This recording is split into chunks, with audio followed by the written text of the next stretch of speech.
Bonjour chers auditeurs, bonjour chères auditrices et bienvenue dans ce nouvel épisode.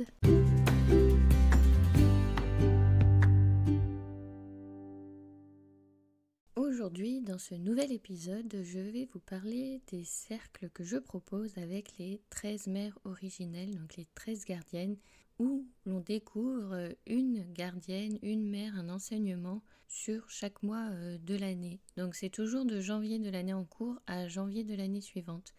J'avais fait sur YouTube une présentation un petit peu pour vous expliquer mon parcours. Donc n'hésitez pas à aller la voir pour voir un petit peu les transformations qui se sont effectuées lors de mon initiation quand j'ai fait ce cercle de parole.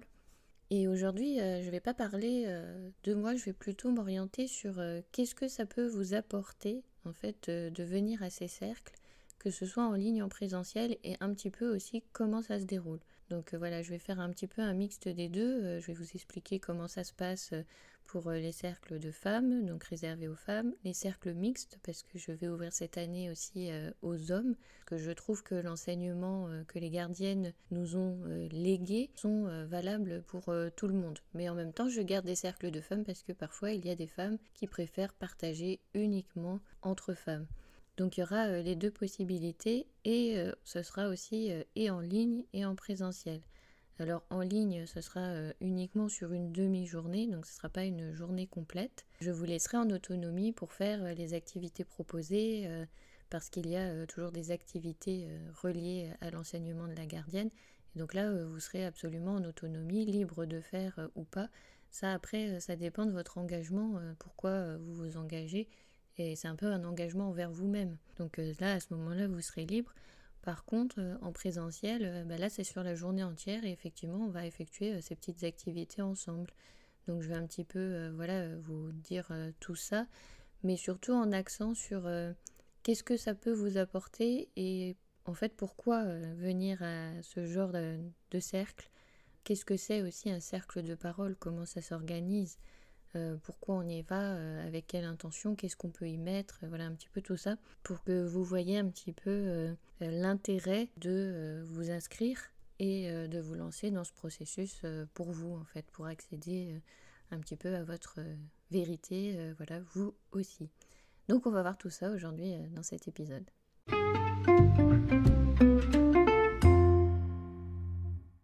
En premier, donc je vais vous parler de qu'est-ce que c'est un cercle de parole et comment ça s'organise. Donc un cercle de parole, c'est un espace sacré où nous nous réunissons afin d'échanger sur un sujet ou une idée, une intention. Et chacun y vient avec sa singularité, avec sa vérité.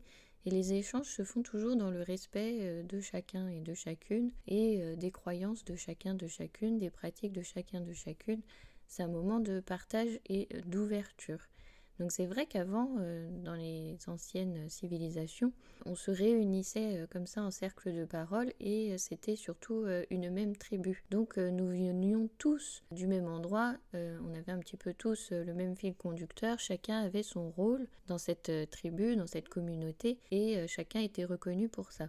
Là, étant donné que l'on ouvre maintenant à différentes cultures, différentes pratiques, différentes personnes qui viennent de différents horizons, forcément, nous n'aurons pas la même culture, nous n'aurons pas les mêmes vérités, nous n'aurons pas le même cheminement, nous n'aurons pas les mêmes croyances. C'est pour ça que je vous dis que les cercles, c'est vraiment pour vous révéler vous à vous-même. Personne ne traversera la même chose parce que, donc par exemple, moi je suis d'origine polonaise, donc je suis née en France. Ça fait plusieurs générations que nous sommes en France, mais toutes mes origines viennent de Pologne. Donc forcément, si je dois me reconnecter à mes ancêtres et à ma culture, ça sera plutôt une culture de ces pays-là, des pays slaves, plus que des pays francophones. Donc forcément déjà, le fait que je sois en France et que je vais partager avec d'autres personnes, moi je porte cette culture-là. Même si je ne la pratique pas dans mon quotidien, etc., c'est engrammé dans mes cellules en moi-même. Donc si vous voulez, on ne va pas tous se retrouver avec les mêmes dons, les mêmes talents, les mêmes capacités, parce que nous ne venons pas du même endroit et nous ne faisons pas partie de la même famille. Voilà, donc on va se créer, donc quand c'est en cercle de femmes, on va se créer cette sororité où chacune aura la possibilité d'avoir son temps de parole, son espace de parole, afin d'échanger sur ce qu'elle ressent, ce qu'elle traverse. Et tout ça se fait dans le respect de toutes. Et je suis là un petit peu pour être la garante de ce respect et de chacun et de chacune. Dans les cercles mixtes, donc là, ça sera ouvert et aux hommes et aux femmes, donc là, on parlera plutôt de tribus.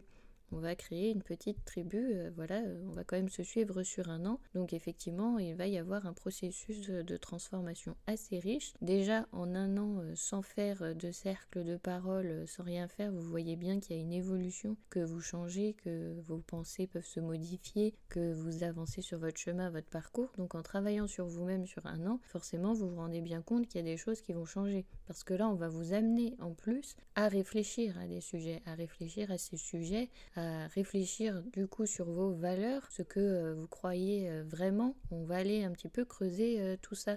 Parfois on pense avoir certaines croyances, certaines valeurs, et c'est vrai que quand on échange, quand on réfléchit sur le sujet et quand on se questionne vraiment et qu'on va au fond des choses, on peut s'apercevoir que finalement, non, notre point de vue, c'est pas vraiment celui-là, celui qu'on s'était dit, celui qu'on s'était raconté, celui qu'on pensait. Et c'est comme ça après qu'on a des prises de conscience et qu'on évolue. En plus, dans ce processus des 13 gardiennes, vous allez voir au fur et à mesure que vous allez évoluer, votre regard aussi va changer sur les choses extérieures, sur les choses autour de vous, et ça va bouger, ça va remuer. Donc par exemple, quand on va traiter, je pense à la gardienne grise, donc celle des relations sociales et des amitiés. Quand vous vous retrouvez dans une situation par exemple professionnelle bloquante, le fait de réfléchir un petit peu sur ces interactions sociales, comment ça fonctionne, comment ça marche, ça peut vous amener à un déblocage parce que vous allez apprendre à accepter la vérité de l'autre, même si elle est parfois complètement en désaccord avec vos valeurs contradictoires. Mais voilà, vous allez accepter d'entendre sans pour autant donner caution à, et ça va pouvoir changer votre regard et peut-être un petit peu améliorer cette situation qui pouvait être une situation un peu plus conflictuelle ou de tension. Voilà, c'est un exemple qui m'est venu comme ça. Donc dans ce processus, les personnes qui sont un petit peu plus sensibles, comme les médiums, les empathes, etc., ils peuvent aussi développer toutes ces capacités-là. Donc ce n'est pas parce que vous n'avez pas forcément de sensibilité, d'ouverture sur le monde invisible que vous ne pouvez pas participer au cercle. Bien évidemment, c'est ouvert à tout le monde. Il va y avoir des changements qui peuvent s'opérer du côté de l'invisible, du côté tout ce qui est intuition, troisième œil, développer ses dons, ses capacités, entrer en communication avec le monde invisible. Et il peut aussi y avoir des changements dans la matière. Donc ce n'est pas réservé uniquement aux personnes qui ont une sensibilité un peu plus développée. Vraiment, sentez-vous libre de venir, même si vous avez l'impression de ne rien avoir et d'être complètement fermé. Au contraire, ça va peut-être vous montrer que vous n'avez pas regardé forcément au bon endroit et que vos capacités sont déjà là. Parfois, on ne se rend pas compte de ce qui est, de ce que nous faisons, et c'est justement la richesse des échanges et des partages qui vont vous amener à cette compréhension sur vous-même. En plus, au fur et à mesure qu'on va avancer dans les enseignements, vous allez voir, au final, les enseignements ont toujours un message très simple. Mais quand on les lit, qu'on les relit et qu'on les re-relit, à force de pratiquer d'année en année, on s'aperçoit que notre regard aussi, notre analyse devient plus fine et plus en profondeur. Il y avait des gardiennes où je n'étais pas du tout connectée et je me disais l'enseignement, voilà, c'est ça, c'est assez simple, basique, sans plus. Et au final, au fur et à mesure que je chemine, je m'aperçois que non, elle a un autre message, que ça va un peu plus en profondeur, que ça va creuser davantage, que j'ai une autre compréhension. Vous savez, quand on va lire le texte, chacun va entendre les mots qui vont résonner pour eux-mêmes. Donc chacun va en faire sa compréhension et chacun va en tirer au final son enseignement propre. Même si c'est un texte générique que tout le monde va lire, que tout le monde peut partager, chacun va avoir un mot ou plusieurs mots qui va impacter et qui va faire prendre conscience des choses. Donc chacun va traverser comme ça un petit peu avec ses gardiennes l'enseignement du mois. Et à chaque cercle, nous allons reprendre ce qui s'est passé à travers ce mois, ce que nous avons traversé. Donc là, on va pouvoir partager nos expériences, mettre en avant des compréhensions que nous n'avions peut-être pas. De par les échanges aussi, se rendre compte qu'il y a résonance aussi avec les autres personnes qui seront présentes, les autres participants. Et ça m'est arrivé avec des gardiennes où je me disais bah non, au final là il s'est rien passé dans le mois, et en entendant les échanges de me dire ah bah si, finalement il s'est passé ci, il s'est passé ça, parce qu'il y avait résonance. On va fonctionner un petit peu en effet miroir des uns des autres, chacun va apporter quelque chose aux uns aux autres. C'est pour ça que c'est important de partager à plusieurs, de partager en tribu ou en sororité, parce qu'au final seul avec les enseignements, quand il n'y a pas d'échange, c'est difficile parfois d'avoir cette compréhension fine de l'intitulé, de ce qu'on a à travailler nous chez nous. Donc c'est ça la richesse aussi des échanges, c'est d'amener cette compréhension entre pairs. Donc ces cercles de parole s'adressent à la fois aux personnes qui n'ont jamais fait de cercle de parole et qui vont tout y découvrir, et aux personnes qui ont déjà pratiqué des cercles de parole et qui vont pouvoir apporter un regard un peu plus expert dans ce que nous allons traverser et partager ensemble. On va tous en fait être co-acteurs et co-animer les échanges qui vont s'effectuer lors de ces cercles. Même si j'ouvre et je ferme ce cercle sacré, donc qui sera protégé et porté par mes énergies, et que je suis garante de cet espace sacré et de ce qui va s'y dérouler, vous serez tous co-animateurs, co-acteurs, vous serez aussi actifs dans ce processus. Ce n'est pas simplement une transmission orale que je vous fournis et vous allez prendre des notes, c'est vraiment un échange entre nous, entre pairs. Il y a vraiment cet équilibre. D'ailleurs, on est tous placés en cercle, assis en cercle, parce qu'il n'y a pas de supériorité, de chef, de hiérarchie. On est tous ensemble. Même s'il y a quand même un chef d'orchestre qui est un peu obligé d'être garant des énergies du cercle. Parce que ça reste un cercle sacré, ça reste un cercle de parole. Ce n'est pas un salon de thé où on va discuter entre copines. Si vous voulez un petit peu pour différencier l'image, je prends un exemple un peu plus éloigné, pour que vous puissiez vous rendre compte que cet espace est protégé. Et je suis là pour protéger cet espace. Je vais être un petit peu la garante de toutes ces énergies et en même temps observatrice aussi des échanges qui vont s'effectuer pour aussi garantir la parole de chacun et le respect de tous. Donc je suis un petit peu là comme chef d'orchestre. Voilà, on va utiliser cette image, c'est un petit peu le chef d'orchestre, mais c'est vous les musiciens qui vont jouer votre mélodie. Et c'est vous les musiciens qui venez justement apprendre votre mélodie, écouter votre musique intérieure qui va se révéler à vous. Donc votre mélodie intérieure, ça va être tous vos dons, vos capacités, vos talents, développer votre intuition, votre esprit créatif, tout ça va venir au fur et à mesure. Même si vous avez des blocages, des pensées protectrices, je préfère utiliser le terme pensée protectrice que limitante.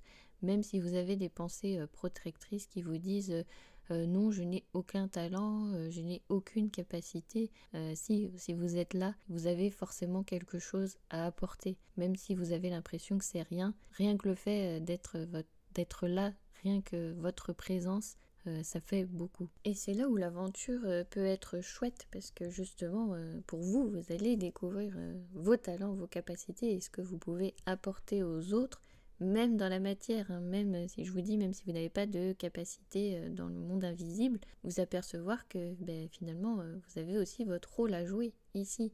On n'est pas obligé d'avoir tous les mêmes croyances, les mêmes opinions, la même vision des choses, la même optique. Vous avez absolument le droit d'écouter quelqu'un qui ne partage pas vos croyances et l'aider sur son cheminement. Partager, c'est en ça que j'appelle le respect de tous et de chacun. Par exemple, moi je suis très connectée à la mère Pastel parce qu'elle travaille le monde des rêves, de l'invisible, etc. Si vous pensez que le rêve c'est juste un rêve et qu'il n'y a aucune signification dans le monde réel, c'est ok. Si moi au contraire je pense que les rêves c'est une porte ouverte sur une autre réalité que l'on vit, que l'on découvre et que l'on expérimente, et que vous ne partagez absolument pas cet avis, c'est ok. Voilà, tout est possible, Et c'est dans la richesse de la culture de chacun, des croyances de chacun, des opinions de chacun, je trouve que c'est dans cette richesse-là de partage que justement on apprend le plus. Voilà, ça, c'est un petit peu ma façon de voir les choses. Et comme on va se suivre pendant un an, les interactions sociales que nous allons avoir les uns avec les autres vont justement créer cette cohésion et fédérer la facilité des échanges, l'ouverture à l'autre et donc cultiver cette richesse-là du partage. C'est ce qui est le plus important en fait dans ces cercles, c'est vraiment de partager avec l'autre, dans le respect de l'autre, dans son intégrité, parce que quand la personne va se confier à vous, bien évidemment, tout reste confidentiel. Vous n'allez pas rentrer chez vous pour raconter ce qui s'est passé. Vraiment, tout ce qui va se passer dans le cercle, c'est un travail pour vous. Donc c'est pour ça aussi, je vous invite à prendre un carnet de notes, à noter vos idées, tout ce qui vous traverse, et au fur et à mesure de relire ces notes pour un petit peu prendre conscience des mécanismes qui se jouent, des mécanismes en vous, de comment vous vous placez dans ce groupe, quel rôle vous avez, c'est de mettre un petit peu de la conscience sur tout ce qui va se jouer. Parce que forcément, dans les interactions sociales les uns avec les autres,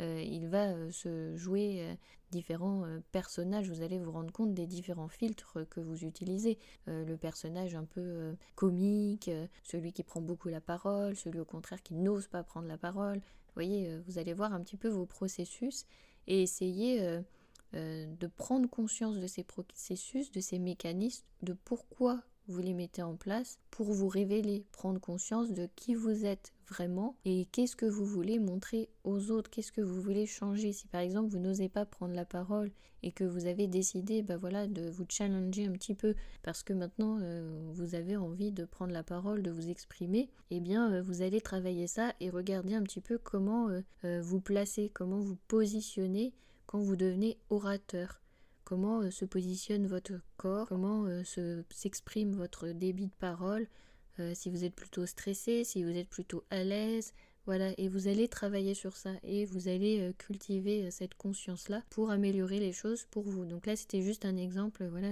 si jamais vous êtes timide et que vous avez envie de devenir orateur, voilà, ça reste un exemple.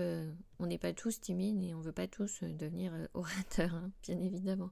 Mais voilà, c'était un exemple un petit peu plus concret pour essayer de vous faire comprendre tous les mécanismes et les processus qui peuvent se mettre en route pour vous. Comme vous allez venir en plus au cercle avec une intention, donc par exemple, quand j'avais commencé, moi mon intention c'était de me reconnecter à ce côté féminin que j'avais en moi, puisque je me détermine femme, hein, et développer cette partie féminine, ce féminin sacré. Donc effectivement, au fur et à mesure de mon parcours, je n'ai fait que l'expérience de toute situation qui pouvait m'amener à développer ce féminin sacré.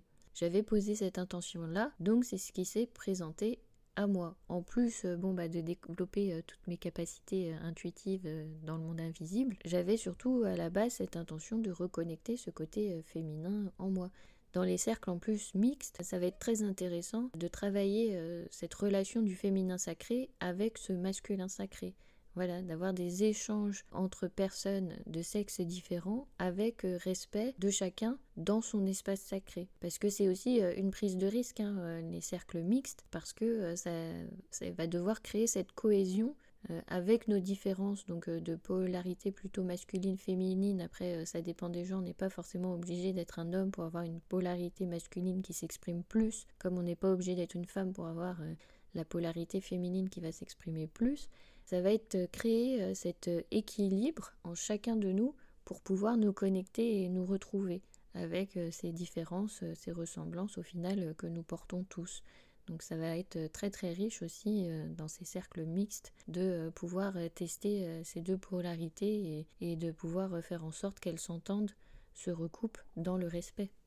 Et là, vous allez me dire, mais Stéphanie, tu as dit que c'est ouvert à tous et pourtant tu parles de polarité féminine-masculine. Et qu'en est-il des personnes non-binaires ? Eh bien justement, de mon point de vue, je trouve que vous avez déjà compris ce système de polarité et que vous êtes arrivé à un équilibre. Donc vous ne vous définissez pas ni d'un côté ni de l'autre parce que vous êtes au point d'équilibre. Et c'est là où ça va être très riche si vous participez au cercle mixte, c'est parce que quelque part on va un petit peu apprendre de vous comment atteindre au mieux cet équilibre. C'est un petit peu comme ça que je vois les choses. Pour vous, vous êtes déjà un petit peu plus avancé sur ce cheminement de dualité, de polarité que nous portons, homme-femme, un petit peu ceux qu'on classe bien méchants, tout ça. Toutes ces dualités, on a toujours divisé un petit peu les choses en deux. Ça vient aussi beaucoup en partie de notre éducation et de la civilisation et des religions.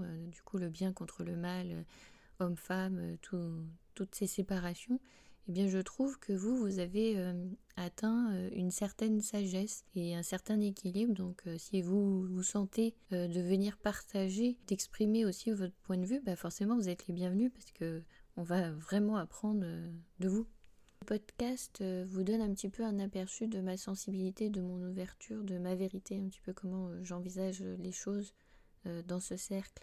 Il faut bien venir aussi en se disant qu'il n'y aura pas vraiment de résultat. Vous n'allez pas arriver à un résultat déterminé.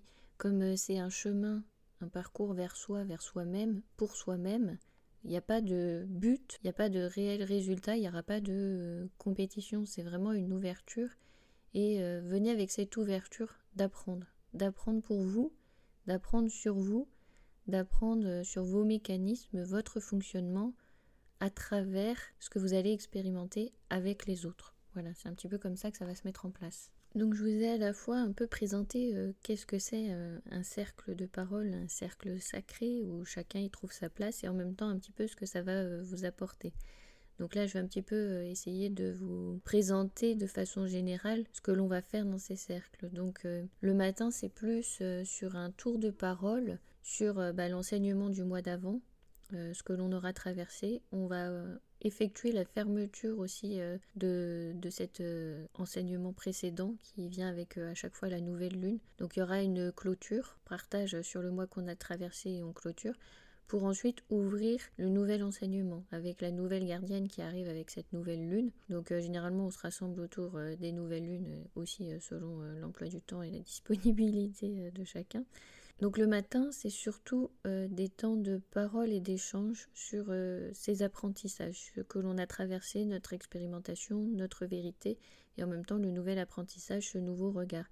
Il y a un temps de pause après sur le midi, donc là c'est plutôt repas dans l'optique de repas partagés. Dans le respect de chacun, forcément on fait aussi dans le respect des habitudes alimentaires de chacun, c'est important aussi. J'insisterai aussi sur le fait de ne pas amener d'alcool, parce que l'alcool c'est un esprit fort, donc c'est l'esprit du feu, et il n'a pas lieu d'être de rentrer dans ces cercles, même chose pour les substances qui peuvent amener à une conscience modifiée, et d'essayer pour vous pouvoir effectuer ce processus, l'entamer de façon sereine et ouverte, de ne pas prendre d'alcool ou de substances qui peuvent modifier votre état de conscience 48 heures avant, après la rencontre. Voilà, de garder ce temps-là pour ce temps de parole et de vous l'offrir pour ce temps que nous allons partager, cet enseignement que vous allez recevoir. Parce que forcément, comme je pratique aussi les soins énergétiques et que je peux vous proposer des voyages au tambour, si vous arrivez déjà dans un état de conscience modifié, que vous n'êtes pas maître de vous-même, je ne peux pas vous proposer de soins, je ne peux pas vous proposer de voyage chamanique au son du tambour. Ça ne sera pas possible. Donc voilà, il faut vraiment vous discipliner un petit peu sur ça et prendre ce temps pour vous et l'accueillir aussi. Vous dire que oui, ça va être un petit peu 48 heures avant, 48 heures après, je me mets dans cette énergie, dans ce dispositif parce que j'y vais pour apprendre quelque chose. Ce que je vous disais, c'est pas un salon de thé où on va discuter entre potes. On n'est pas au bistrot du coin, on n'est pas au bar, c'est un espace sacré. Donc il faut un petit peu aussi avoir ce temps de ritualisation aussi pour vous. Vous vous placez déjà énergétiquement dans de bonnes conditions pour pouvoir accueillir le processus et ce qui va se passer. Essayez d'envisager ce processus plutôt comme un cadeau que vous vous offrez, plutôt que de l'envisager comme une contrainte que vous allez vous imposer. Il faut que ce soit fait en conscience avec le cœur et dans l'envie. Sinon, ça sera aussi contre-productif. Un petit peu comme tout, quand vous venez pour des soins énergétiques, pour des voyages au tambour, il faut que vous soyez volontaire. Il faut que vous ayez envie d'entamer ce processus, sinon effectivement ça sera contre-productif, mais ça c'est comme pour tout, c'est un peu de la logique. On fait toujours les choses par plaisir et par envie. Donc voilà comment la journée se divise en présentiel. Le matin c'est plutôt les temps de parole, le midi on partage ce temps de repas ensemble et l'après-midi plutôt axé sur les ateliers et on peut refaire un dernier tour de parole un petit peu pour clôturer cette journée, partager ce que l'on a traversé, ce que l'on a vécu, comment on a vécu cette journée.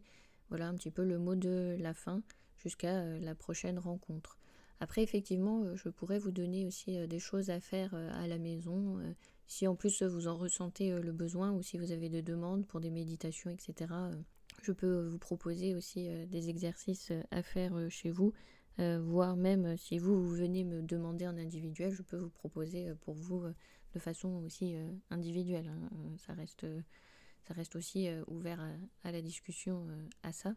Et pour ceux qui seront en ligne, donc on partage surtout les temps de parole et c'est là où vous serez en fait en autonomie sur ces ateliers-là. Donc je pourrais vous expliquer un petit peu quoi faire, comment faire et quel matériel utiliser. Après voilà, vous serez libre de le faire ou non. Ça c'est vous après avec vous-même, c'est votre engagement pour vous, ce que vous voulez en faire, ce que vous voulez pratiquer. Si vous souhaitez juste partager le temps d'enseignement et vous arrêter au temps de parole, vous pouvez aussi. C'est vrai que forcément quand on fait l'atelier, il est toujours un peu en lien avec l'enseignement, c'est un petit peu remettre dans la matière ce que l'on va apprendre aussi, apprendre et intégrer dans le corps en faisant. Donc voilà, ça sert aussi à ça, mais voilà, sentez-vous libre aussi de pratiquer de votre façon quand vous êtes à distance en ligne, si vous n'avez pas les moyens techniques de faire ces ateliers. Voilà, je pense que je vous ai un petit peu partagé tout ce que j'avais à vous dire pour cet enseignement donc, qui se déroule sur un an. Si jamais vous voulez en savoir plus sur les enseignements mois par mois, vraiment de façon précise, je vous invite à aller sur ma chaîne YouTube. Donc Stéphanie Zénome 7245, il y a plusieurs vidéos et en ce moment je fais aussi des shorts sur chaque mère. Vous les retrouvez aussi sur Instagram et sur Facebook. Et si vous voulez encore en savoir plus, il y a d'autres informations sur mon site, donc www.zenome.fr. Et si vous voulez encore en savoir plus, en ce moment aussi je partage autour d'une gardienne chaque semaine de septembre jusqu'à décembre. Vous retrouvez toutes ces informations dans ma newsletter. Donc je partage un petit peu ce qu'il y a dans l'enseignement de façon très résumée, très sommaire. Mais voilà, ça peut aussi vous donner un petit aperçu de ce qu'il y a dans l'enseignement et ce que vous allez pouvoir travailler dans ces cercles et découvrir. Donc si vous êtes intéressé, vous pouvez vous retrouver le lien de la newsletter sur mon site et j'ai mis aussi le QR code sur Facebook et Instagram. Donc n'hésitez pas à vous inscrire à la newsletter et comme ça vous recevez les informations et aussi pour la sortie des prochains podcasts. Je ne mets plus sur Facebook et Instagram le planning, les jours de sortie. Maintenant je le passe sous ma newsletter pour les personnes qui sont vraiment intéressées. Je vous remercie pour votre écoute et je vous dis à très vite et je vous envoie toutes mes amitiés. À bientôt.